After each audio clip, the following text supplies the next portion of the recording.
Chapter 2.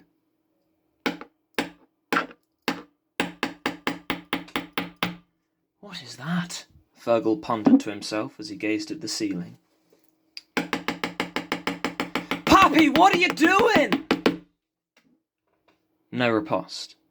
Old man thinks he's being funny, eh? Fergal did not like his slumber to be disturbed, chiefly by one of his grandfather's crass escapades. Is he eating fine? Fergal thought so. The young man sprang up from his bed and went to vacate his compact sleeping quarters, until he remembered a hran. Fergal stooped under his bed and felt for the hilt of the blade. Shite! He briefly cried as his hand felt the vindictive piece of this weapon. After a swift suck of a few fingers, Fergal eventually found where he was supposed to grasp it. The family sword was short, but Fergal had made it a custom once every month to travel down to McGowan and let it have a high-quality sharpen. He continued on out of his chambers and discovered his grandfather by the stove, timidly snoring. He was sceptical about Sean being asleep, but he turned to the nearest window right away. Holy shite! Fergal squealed in a pitch so shrill it could have shattered eardrums. That window held the portrait of a woman's face. She was ashen as a blood thief, her stretched mouth almost as wide as her soulless, bulging eyes. Ghoulish grey hair dangled boundlessly over almost everything with long, rabid strands.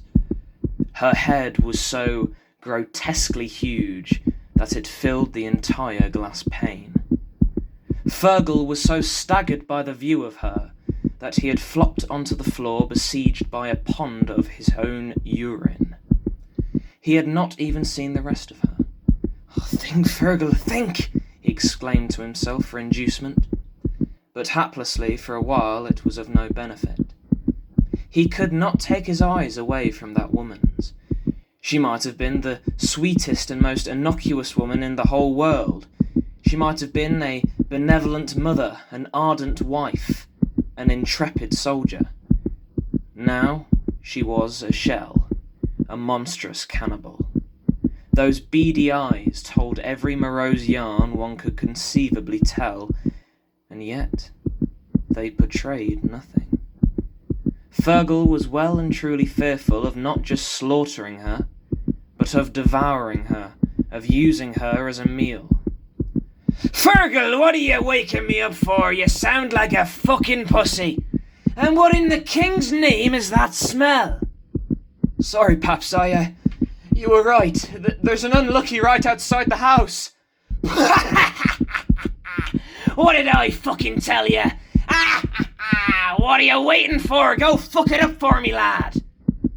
Fergal fixed himself into the mentality of a hunter.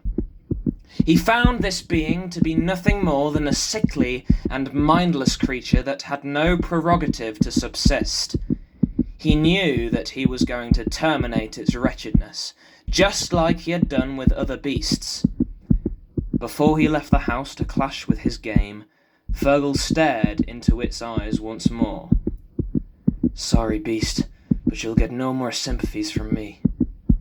Fergal punted open his front door whilst baring his teeth and gripping his blade with both hands.